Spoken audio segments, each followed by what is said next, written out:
Welcome in, Braves Today, bravestoday.com. He is Lindsay Crosby. I'm Ben Taylor. Go to plainscoffee.com. Use promo code BRAVES. Get your 10% off from that coffee, tea, flavored coffee, whatever you choose.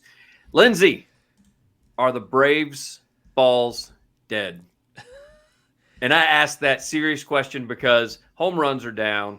It seems like I told you that anytime I'm starting to see balls that are leaving the bat at 104, 103, even 97, depending on launch angle, as far as 90, in the upper 90s is concerned. Like you said, What is it? 95 or above is a hard hit ball? 95 or above is a hard hit ball, and then a hard hit ball at certain launch angles are barrels, and barrels are more likely than not to be home runs, unless apparently it's 2024 and it feels like most of them are not. What is going on? I mean, you put a tweet out about that, and now there's been no official announcement from Major League Baseball. There wasn't last time either, though. No, there wasn't either.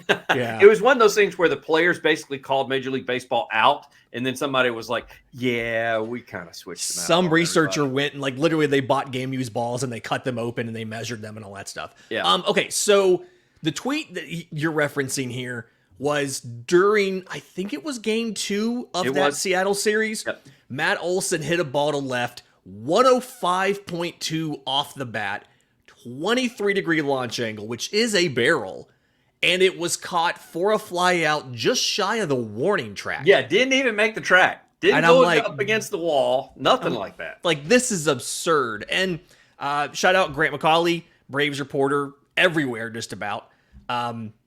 Had some really interesting stats that he had kind of gone and pulled about how homer performance in April of 2024 was down for previous seasons, as well as a note on that specific ball for in 2023, when Matt Olson hit a ball between 105 and 109 miles an hour and between 25 and 33 degrees, it went 415 feet. This year, it's averaging 405.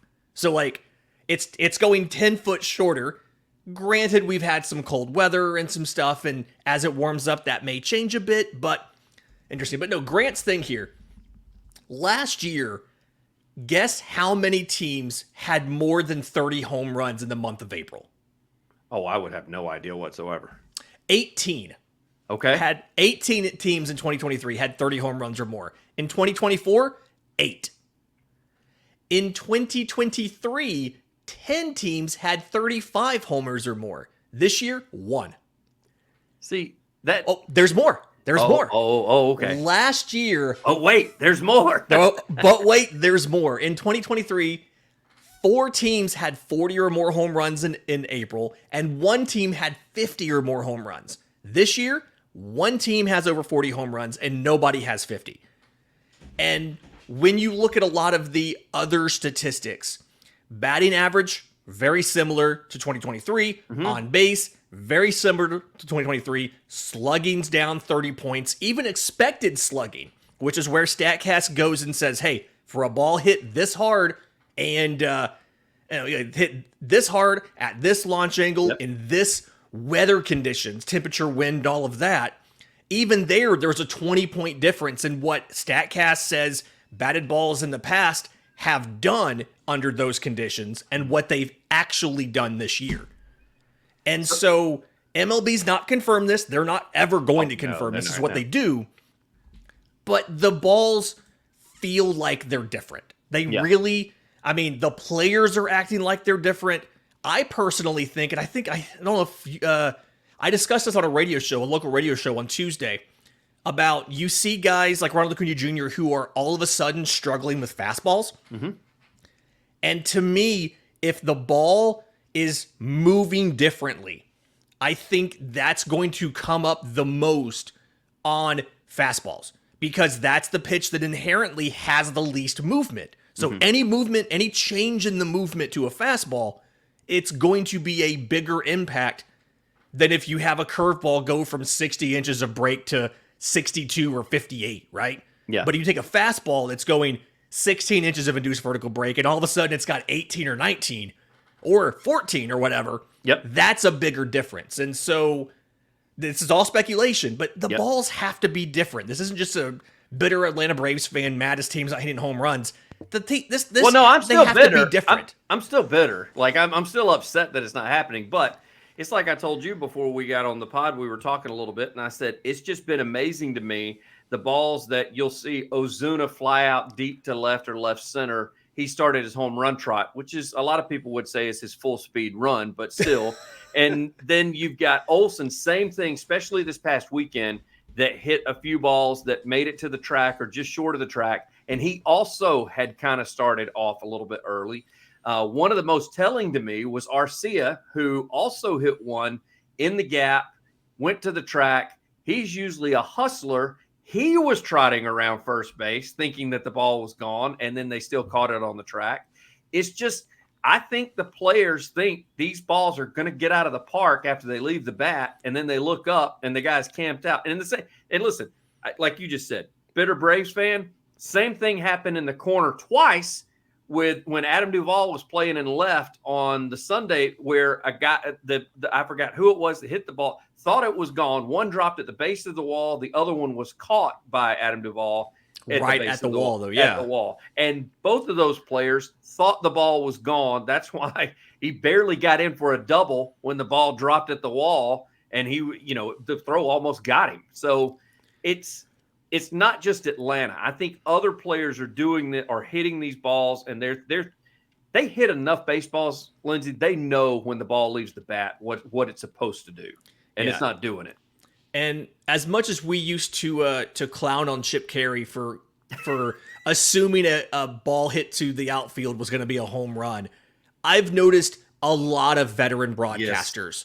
Yes. That's another tell. Is the players think it, but the broadcasters think it too. Yep. And they're getting up for a home run call, and then the ball's caught short of the warning track. And it's like, these guys don't miss by that much, right? Yep. Like, Chip Carey may have missed by that much. Brandon Gaudin doesn't miss by that much, but I've heard him do it a half dozen times already, where it's a deep fly ball to left field, and, like, it's caught on the warning track. Yes. And he's just as surprised as the rest of us. And CJ Nikowski even mentioned the broadcast, like, I thought that was gone. Like, we all did. We all thought it was gone, but it's not.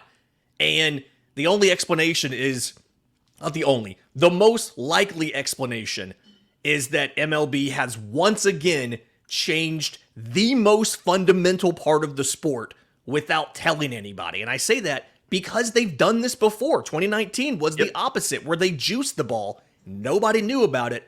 And it feels like if you're trying to build a major league roster, both a pitching staff and a lineup, and they all of a sudden, the balls are doing different things than you thought they were going to, it feels like it's going to make your job really hard.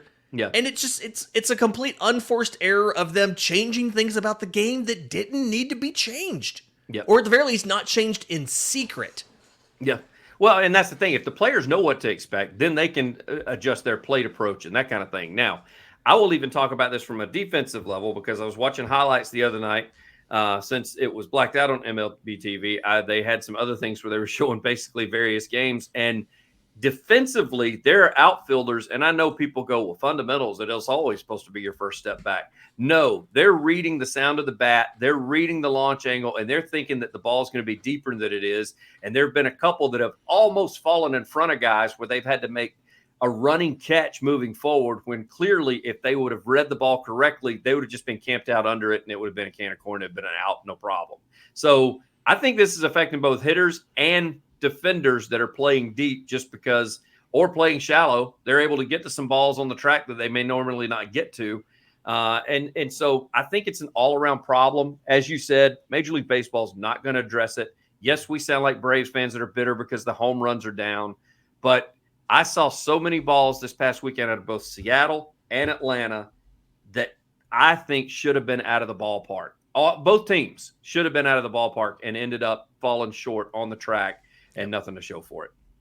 It's frustrating, and it's one of the, again, we don't know the truth, but we're going to wonder, and MLB's made it to the point where we don't know, and we're going to debate this and wonder because they've made these changes. And if the balls are deadened, okay, and you have to play differently, okay, but it's obvious that not every team, most teams, have not properly adjusted, and you can see it in some of the results from, I mean, look at the Braves' big three, right? Look at Acuna, Olsen, and Riley. Like their stat lines are struggling. They're guys who always hit fastballs well and who have great power, and all three of them are struggling right now, and I think it's because the balls are different.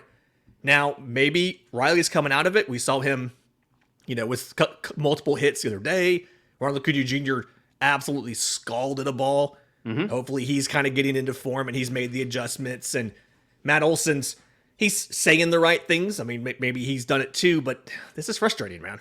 Yeah, they're hitting the ball hard. Hold that thought for a second. Is I need to tell people to visit plainscoffee.com, and the reason being is because you need coffee. Everybody needs coffee to get up, get going. Braves is your promo code. 10% off is what you get. You can get flavored coffee. You get those fresh roasted beans that they don't start even doing that until you make your order, get shipped right to your door. Flavored as well as teas.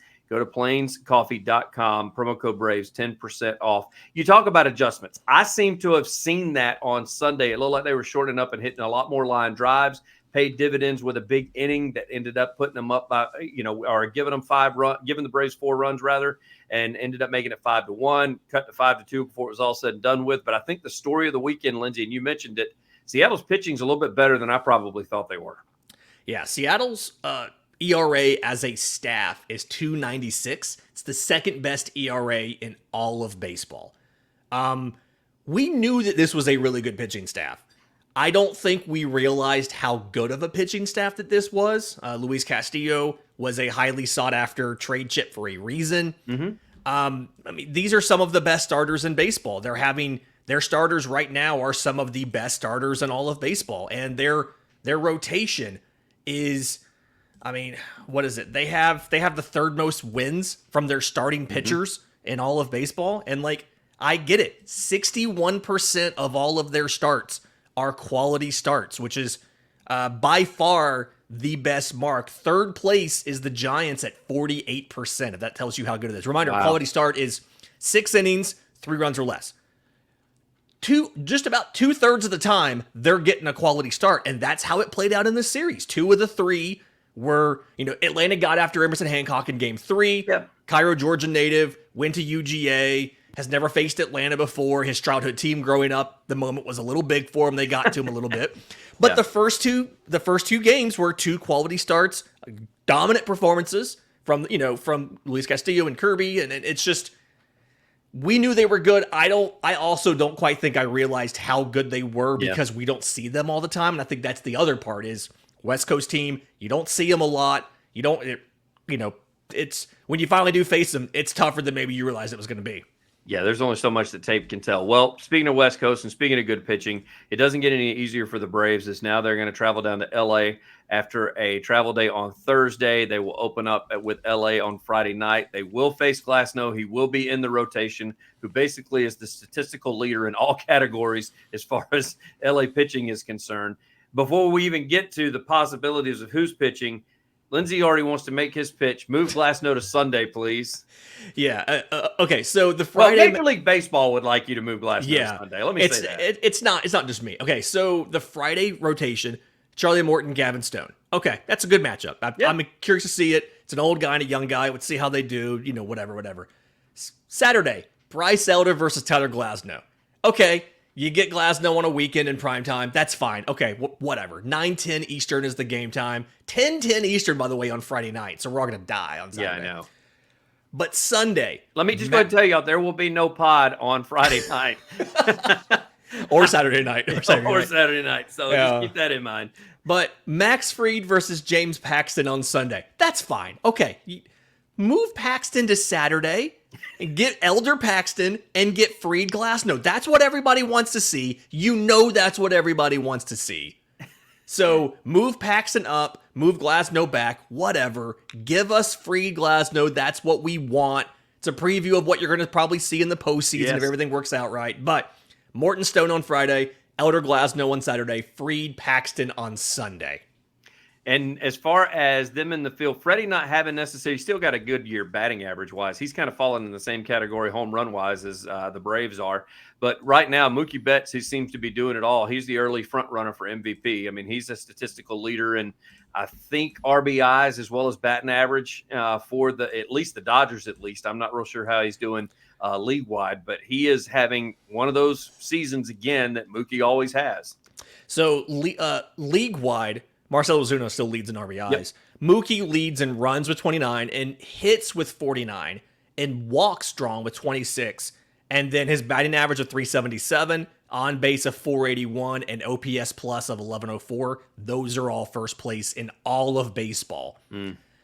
He also has 81 total bases. That's number one in all of baseball. I think Ronald may have actually led that category last year. Not sure. But having a great year, obviously. I do like Atlanta's lineup depth just better than LA's lineup depth. I still think I would rather have Orlando Arcia and Travis d'Arnaud, batting at the bottom of the lineup and Jared Kelenic than have like James Outman and Chris Taylor. Yeah. Gavin Lux. Like, I still think Atlanta's guys are better back there. Just looking at this, Outman's batting 173 and playing every day in center field. Gavin Lux is batting 182. Chris Taylor's batting 078, although they've kind of cut back on how much he plays a little bit. But it's one of those. He's having an Ozuna type year this year, isn't he? Except I don't really think he's got the power to turn around and hit 40 bombs this year either. But it's just, this is the thing that's annoying about this. You're going to see different guys in all three games. They mix and match a lot. They called up prospect Andy Pages to play the outfield. You'll see him. You'll probably see Miguel Rojas take a game at shortstop, moving Mookie to second. But then outside of that, you'll see Hayward's on the IL. You're not going to see him, but you'll see Teoscar sometimes. You'll see Taylor Trammell sometimes. You'll see Pages sometimes. You might see Taylor or Kike Hernandez play outfield. A lot of moving parts here, but that top three is really what you kind of have to worry about still. Max Muncy's having a decent year, 240 batting average, and Will Smith's hitting really well still until he gets worn down and or gets hit in the helmet by Marcell Ozuna again and complains about it. But it's still that Betts, Ohtani, Freeman group you just have to be careful of at the top of the lineup, because those three guys single-handedly can win LA some games. You stole my thunder. I was going to say, before we get to LA, somebody needs to draw a box back there behind the plate for Will Smith so he knows where to get this time, because he keeps getting too close to the plate with Ozuna. So we'll see if there'll be any fireworks there. The one thing, I stay with Ozuna here, as you said, leading in home runs. And I think is RBIs. And RBIs. Well, I was going to say leading in home runs over anybody on LA, because Ohtani is in with 7, I think, has 7 bombs, 2 behind Ozuna. And that is with that short porch in LA. So I think this lets people know how good of a year Marcell Ozuna is having at this point, being a righty. And again, with a dead ball, we'll say it. I know y'all don't want to say it, but we will say it.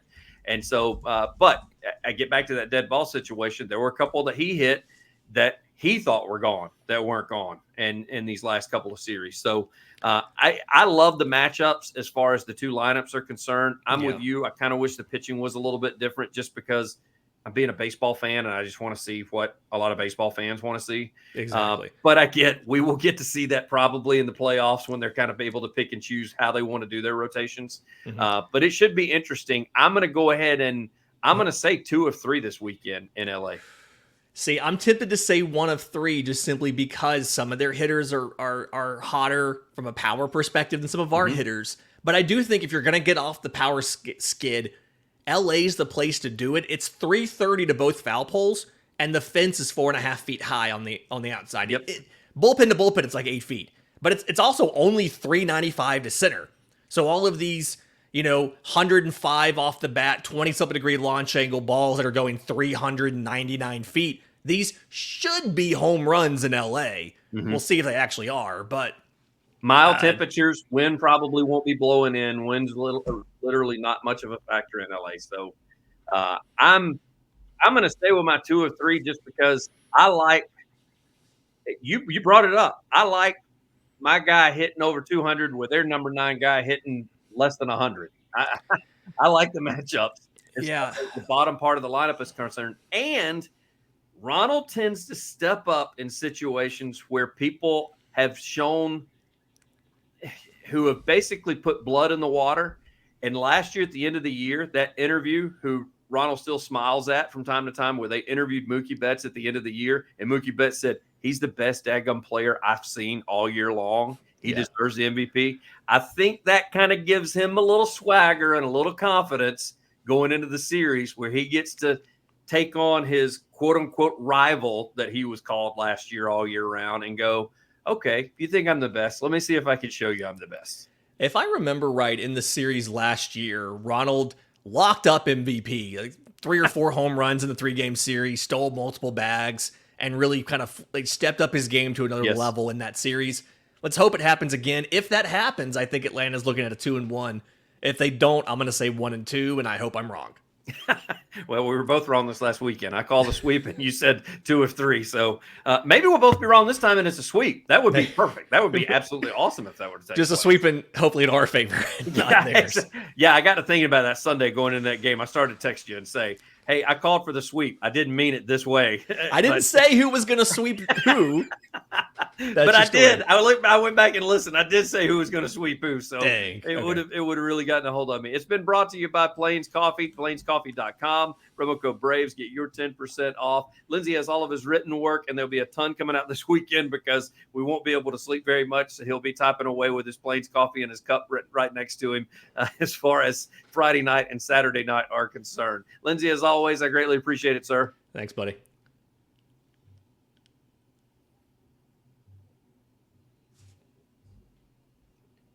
Why?